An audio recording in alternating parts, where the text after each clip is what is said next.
گزشتہ خطبہ میں آپ سن چکے ہیں کہ دین اسلام اپنے ماننے والوں کو ہر موسم میں مکمل رہنمائی کرتا ہے۔ یہ جو سردی کا موسم ہے یہ مومنوں کے لیے موسم بہار ہے۔ سیدنا عمر فاروق رضی اللہ تعالی عنہ فرمایا کرتے تھے الشتاء غنیمت العابدین، سردی کا موسم جو ہے عبادت کرنے والوں کے لیے غنیمت ہے۔ اور سیدنا عبداللہ بن مسعود رضی اللہ تعالی عنہ فرمایا کرتے تھے سردیوں کو خوش آمدید، اس موسم میں رحمتیں اور برکتیں نازل ہوتی ہیں۔ برکت کیسی کہ اس موسم میں تہجد کے لیے رات طویل ہو جاتی ہے اور روزہ رکھنے کے لیے دن چھوٹا ہو جاتا ہے۔ تو عبادت کرنے والوں کے لیے یہ موسم غنیمت ہے، راتوں کو اٹھ کر اللہ کی عبادت کریں، اور اگر اللہ تعالیٰ توفیق عطا فرمائے تو جمعرات اور سوموار کا روزہ رکھیں یا ایام بیس کے روزے رکھیں، ہر مہینے کی 13، 14 اور 15 تاریخ۔ اور نبی صلی اللہ علیہ وسلم کا فرمان گزشتہ خطبہ میں آپ سن چکے ہیں کہ سردی کے موسم میں آپ ٹھنڈے پانی سے جب وضو کرتے ہیں تو اس عمل سے اللہ رب العزت آپ کے نہ صرف گناہ معاف کرتا ہے بلکہ درجات کو بھی بلند کرتا ہے۔ اور اسلام میں ہمیں یہ رعایت دی گئی ہے، سہولت دی گئی ہے، سردی کے موسم میں یا عام موسم میں بھی ایک وضو سے آپ 2، 3، 4 نمازیں پڑھ سکتے ہیں۔ اور گزشتہ خطبہ میں یہ بھی بتایا گیا تھا کہ آپ سردی کے موسم میں جرابیں اور موزے اگر پہنے ہوئے ہیں، آپ نے جرابیں یا موزے، صبح فجر کی نماز پڑھ کے وضو کر کے آپ جرابیں پہن لیں یا موزے پہن لیں تو مقیم آدمی جو ہے 24 گھنٹے مسح کر سکتا ہے اس پر، جرابوں پر بھی اور موزوں پر بھی۔ اور جو مسافر اگر آپ سفر پر گئے ہیں تو 72 گھنٹے یعنی 3 دن تک مسافر کو یہ رعایت حاصل ہے کہ وہ وضو کر کے جرابیں ایک مرتبہ پہن لے اور 3 دن تک ان پر مسح کر سکتا ہے۔ اور اس پر دلائل بھی گزشتہ خطبہ میں آپ سن چکے ہیں۔ ایک اور مسئلہ ہے، ہمارے لوگ سوال کرتے ہیں جی پھٹی پرانی جو جرابیں ہیں اس کا بھی یاد رکھیں کہ اگر جراب جس مقصد کے لیے پہنی گئی ہے اگر وہ مقصد حاصل ہو رہا ہے تو اس چاہے وہ تھوڑی سی پھٹی ہی کیوں نہ ہو اس پر مسح کرنے کی علماء نے اجازت دی ہے۔ ہاں اگر اتنی زیادہ پھٹی ہے کہ وہ مقصد پورا نہیں کر رہی جس مقصد کے لیے جراب کو پہنا گیا ہے تو پھر اس کو اتار کر وضو کرنا چاہیے، پاؤں کو بھی دھونا چاہیے۔ اسی طرح سردی کے موسم میں پگڑی پر بھی مسح کیا جا سکتا ہے۔ پگڑی آپ نے پہنی ہوئی ہے، سخت سردی ہے، اتارنے میں دقت ہے تو شریعت نے یہ رخصت دی ہے کہ آپ پگڑی پر مسح کر سکتے ہیں۔ عمر بن امیہ رضی اللہ تعالی عنہ راوی ہیں حدیث کے، رأیت النبی صلی اللہ علیہ وسلم یمسح علی امامتہ، میں نے رسول اللہ صلی اللہ علیہ وسلم کو دیکھا آپ نے پگڑی پر مسح کیا، بخاری کی حدیث ہے۔ اسی طرح سردی کے موسم میں فرض غسل میں بھی رخصت ہے۔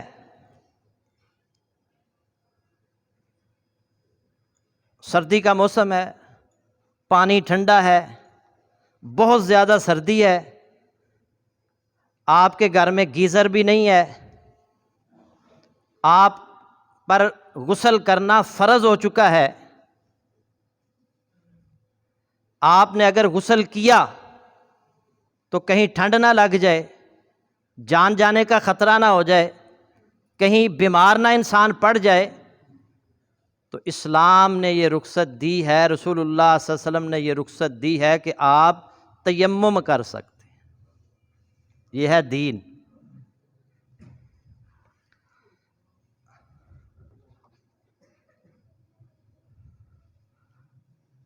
حضرت عمر بن عاص رضی اللہ تعالیٰ عنہ غزوہ ذات السلاسل میں وہ بیان کرتے ہیں کہ انہیں احتلام ہو گیا، سردی بہت زیادہ تھی، انہوں نے سوچا کہ اگر میں نے نہایا نہ، اگر میں نے غسل کیا تو کہیں میری جان ہی نہ نکل جائے۔ وہ کہتے ہیں کہ میرے ذہن میں یہ آیت آئی، وَلَا تَقْتُلُوا أَنفُسَكُمْ إِنَّ اللَّهَ كَانَ بِكُمْ رَحِيمًا، سورہ النساء کی آیت نمبر 29، تم اپنے نفسوں کو قتل نہ کرو، بے شک اللہ تعالیٰ تم پر ہمیشہ سے بے حد مہربان ہے۔ وہ کہتے ہیں میں نے تیمم کیا اور ساتھیوں کے ساتھ نماز پڑھ لی۔ جب واپس آئے نبی صلی اللہ علیہ وسلم سے اس کا تذکرہ کیا لوگوں نے کہ اللہ کے نبی، عمر بن عاص پر غسل فرض ہو چکا تھا، علیکم السلام، لیکن انہوں نے غسل نہیں کیا، تیمم کر کے ہمارے ساتھ نماز پڑھ لی۔ نبی صلی اللہ علیہ وسلم نے عمر بن عاص رضی اللہ تعالیٰ عنہ سے پوچھا تو انہوں نے یہی آیت تلاوت کی، اللہ کے نبی بڑی سردی تھی، مجھے ڈر تھا کہ کہیں میں ماری نہ جاؤں، اس لیے میں نے تیمم کیا۔ نبی صلی اللہ علیہ وسلم یہ بات سن کر مسکرائے اور آپ نے کوئی بات نہیں کی۔ سنن ابی داؤد میں روایت موجود ہے۔ یہ دیکھیں شریعت نے ہمیں کتنی رخصت دی ہے، سخت سردی کا موسم ہے، پانی ٹھنڈا ہے، گیزر کا جو ہے نا وہ گیزر ہے لیکن گیس نہیں آ رہی، تو آپ جو ہے وہ تیمم بھی کر سکتے ہیں۔ اسی طرح انتہائی سرد موسم میں، سردی بڑی شدید، بارش بھی ہو رہی ہے، شریعت نے ہمیں یہ اجازت دی ہے کہ گھر میں بھی نماز پڑھی جا سکتی۔ نبی صلی اللہ علیہ وسلم نے نماز باجماعت ادا کرنے کی بڑی تاکید کی ہے۔ آپ صلی اللہ علیہ وسلم نے فرمایا میرا دل کرتا ہے کہ میں لوگوں کے گھروں کو آگ لگا دوں جو جماعت کے ساتھ نماز ادا کرنے کے لیے مسجد نہیں آتے، اتنی تاکید، بخاری کی حدیث۔ لیکن جب شدید سردی کا موسم ہو، سخت سردی ہو، بارش بھی ہو رہی ہو، ٹھنڈی ہوائیں چل رہی ہوں، تو نماز گھر میں پڑھی جا سکتی ہے۔ آئیے دلیل سنیے۔ عبداللہ بن عمر رضی اللہ تعالی عنہ اذان دینے کے بعد لوگوں کو کہتے تھے کہ اپنے گھروں ہی میں نماز پڑھ لو۔ اس کے بعد رسول اللہ صلی اللہ علیہ وسلم کی حدیث بیان کرتے کہ جب سرد رات ہوتی اور بارش ہو رہی ہوتی، نبی صلی اللہ علیہ وسلم مؤذن کو حکم دیتے کہ وہ اعلان کر دے الا صلو فی الرحال، بخاری کی حدیث 666 نمبر، الا صلو فی الرحال، خبردار اپنے گھروں میں ہی نماز پڑھ لو، اپنے گھروں میں ہی نماز پڑھ لو، اپنے گھروں میں ہی نماز پڑھ لو۔ سیدنا نعیم رضی اللہ تعالیٰ عنہ بیان کرتے ہیں سرد ترین صبح تھی، بڑی ٹھنڈ تھی، صبح کی اذان ہوئی، میں اپنی اہلیہ کے ساتھ کمبل میں لیٹا ہوا تھا، اذان شروع ہو گئی، وہ کہتے ہیں بڑی ٹھنڈ تھی، بڑی سردی لگ رہی تھی، میں نے دل میں دعا کی کاش یہ مؤذن جو ہے کہہ دے ومن قعد فلا حرج، جو گھر میں بیٹھا رہے مسجد نہ آئے تو کوئی حرج نہیں۔ چنانچہ نبی کریم صلی اللہ علیہ وسلم کے منادی نے یہی ندا دے دی، صحیح حدیث ہے، مؤذن نے اذان دینے کے بعد کہا ومن قعد فلا حرج، جو کوئی مسجد نہ آئے کوئی حرج نہیں ہے۔ گھر میں نماز پڑھ لیں۔ السلسلۃ الصحیحہ کے اندر یہ روایت موجود ہے، 2605 نمبر حدیث۔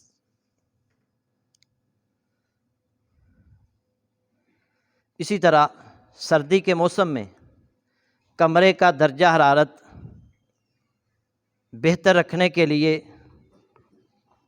گیس ہیٹر کا استعمال کیا جاتا ہے۔ بعض اوقات لوگ سوال کرتے ہیں جی سامنے آگ ہے اور آگ کے سامنے کھڑے ہو کر نماز پڑھنا، کیا یہ مجوسیوں کے ساتھ مشابہت تو نہیں ہے؟ کیا ہماری نماز ہو جائے گی؟ دل میں شکوک و شبہات پیدا ہوتے ہیں۔ اسلام نے کوئی ایسی چیز نہیں چھوڑی کہ جس میں رہنمائی نہ کی۔ امام بخاری رحمۃ اللہ علیہ نے صحیح بخاری میں ایک باب باندھا ہے، باب من صلی وقدامہ تنور، جو اس حالت میں نماز پڑھے کہ اس کے سامنے تنور ہو یا آگ ہو، اس کے بارے میں کیا حکم ہے؟ اس باب کے تحت وہ ایک حدیث لے کر آئے ہیں، بخاری شریف میں حدیث ہے، اُرِزَت، نبی صلی اللہ علیہ وسلم نے فرمایا اُرِزَت عَلَيَّ النَّارُ وَأَنَا أُصَلِّي، مجھ پر آگ پیش کی گئی اس حال میں کہ میں نماز پڑھ رہا تھا۔ نماز پڑھ رہے تھے، آپ کو جہنم کی آگ دکھائی گئی، آپ کے سامنے جہنم کی آگ لائی گئی۔ تو اس سے علماء نے استدلال کیا ہے کہ اگر گیس ہیٹر ہے، آگ جل رہی ہے، تو آپ کی نیت اس کی عبادت تو نہیں ہے، آپ کی نیت حرارت کا حصول ہے، تو آپ اس کے آگے کھڑے ہو کر نماز ادا کر سکتے ہیں۔ ویسے بہتر یہ ہے کہ اوپر مسجد انتظامیہ گیس ہیٹر کا انتظام اگر کرتی ہے تو اس کو دیوار میں اس کو نصب کرنا چاہیے۔ اسی طرح ہمارے یہاں نا گرمی کا موسم ہو یا سردی کا موسم ہو، جہاں پنکھا ہوتا ہے نا، لوگوں کی کوشش ہوتی ہے وہاں جا کر بیٹھیں، جہاں ٹھنڈی ٹھنڈی ہوا آ رہی ہوتی ہے وہاں بیٹھنے کی کوشش کرتے ہیں، جہاں ہیٹر لگا ہوتا ہے اس کے قریب جا کر نماز پڑھنے کی کوشش کرتے ہیں، اور پھر ایک دوسرے کے کندھے پھلانگ کر آگے بڑھتے ہیں۔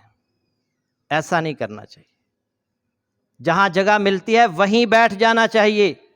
سیدنا سلمان فارسی رضی اللہ تعالیٰ عنہ بیان کرتے ہیں کہ رسول اللہ صلی اللہ علیہ وسلم نے فرمایا، جس نے جمعہ کے دن غسل کیا، خوب اچھی طرح پاکی حاصل کی، پھر تیل لگایا یا خوشبو کا استعمال کیا اور نماز جمعہ کی ادائیگی کے لیے جدائی نہیں ڈالتا، کندھے نہیں پھلانگتا، اور جہاں جگہ ملتی ہے وہیں بیٹھ کر جتنا وقت اس کے پاس ہوتا ہے اتنے نوافل ادا کر لیتا ہے، پھر خطبہ کے لیے امام آتا ہے، خاموشی کے ساتھ توجہ کے ساتھ خطبہ سنتا ہے، ان اعمال کی وجہ سے اس کا پچھلا جمعہ جو اس نے پڑھا اور یہ جمعہ، دو جمعوں کے درمیان جتنے بھی اس نے گناہ کیے اللہ نے معاف فرما دیا۔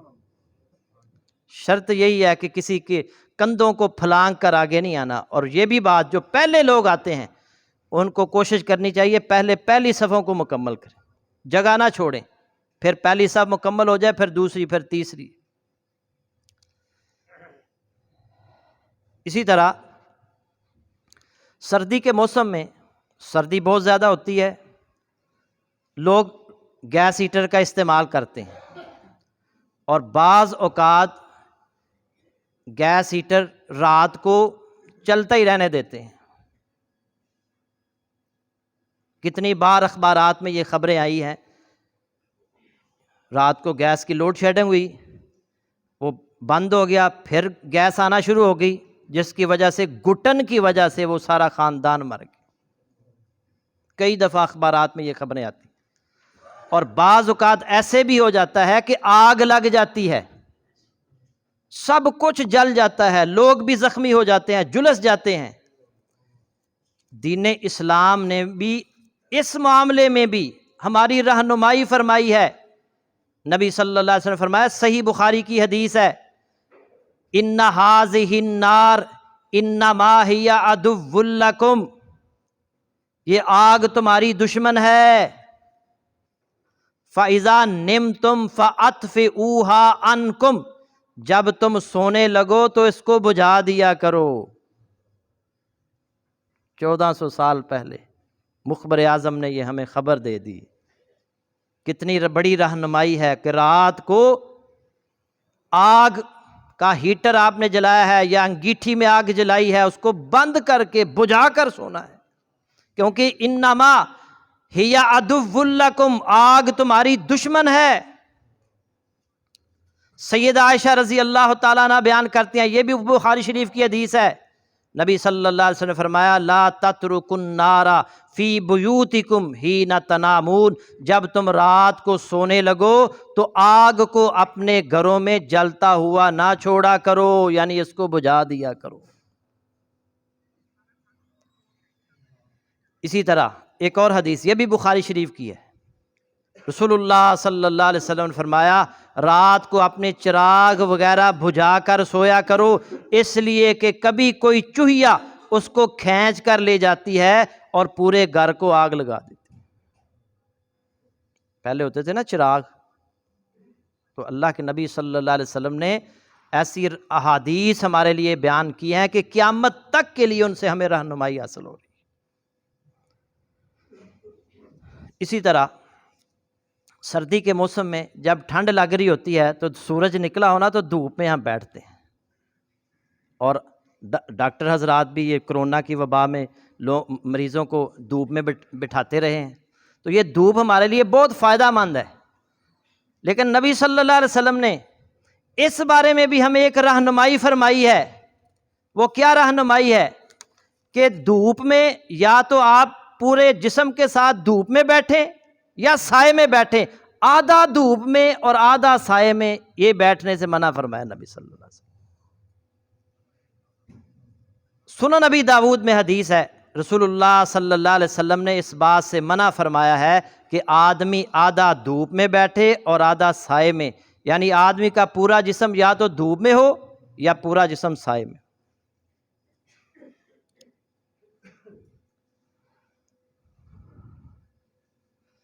اسی طرح یہ گیس کی لوڈ شیڈنگ ہو رہی ہے، بہت سارے لوگ گیس کمپریسر کا استعمال کرتے ہیں تاکہ ہمارے گھر میں گیس پوری طرح آ جائے، دوسروں کے گھر میں آتی ہے آئے، نہیں آتی نہ آئے، اس کی بھی اجازت نہیں ہے،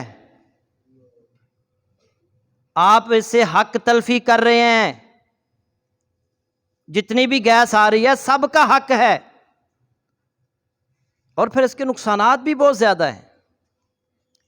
اگر آپ نے چولہا بند کرنا ہے تو پہلے کمپریسر کو بند کرنا ہوگا، پھر چولہے کو بند کریں گے، لیکن اگر آپ نے چولہا پہلے بند کر دیا، کمپریسر کو بند نہ کیا تو وہ پھٹ سکتا ہے، جس سے بہت زیادہ نقصان ہو سکتا ہے۔ کسی کا معمولی سا بھی حق نہیں مارنا، اسلام نے اس کی اجازت نہیں دی ہے، حق تلفی کی اجازت نہیں ہے۔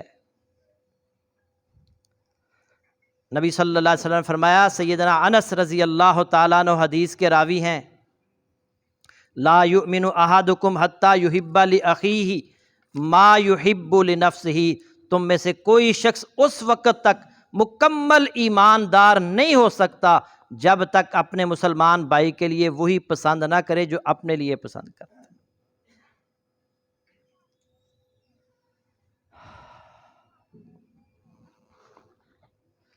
اسی طرح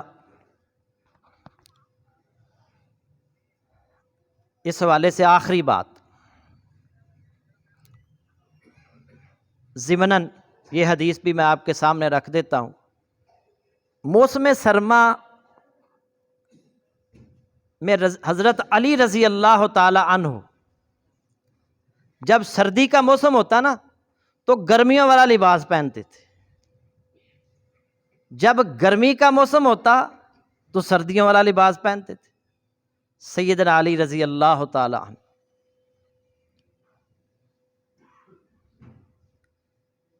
کسی شخص نے ان کو دیکھا، سردی کا موسم ہے، سخت سردی ہے، اور انہوں نے لباس گرمیوں والا پہن رکھا ہے۔ انہوں نے کہا، سیدنا علی سردی بہت زیادہ ہے، اور آپ نے، ہمارے بھی یہاں ہم دیکھتے ہیں بچوں نے جو ہے نا وہ سویٹر نہیں پہنا ہوا، کوئی جیکٹ نہیں پہنی ہوئی، تو بوڑھے آدمی کہیں گے یار کچھ پہن لو، جرابیں پہن لو، سویٹر پہن لو، تو سیدنا علی رضی اللہ تعالی عنہ نے سردی کے موسم میں گرمیوں والا لباس پہن رکھا ہے۔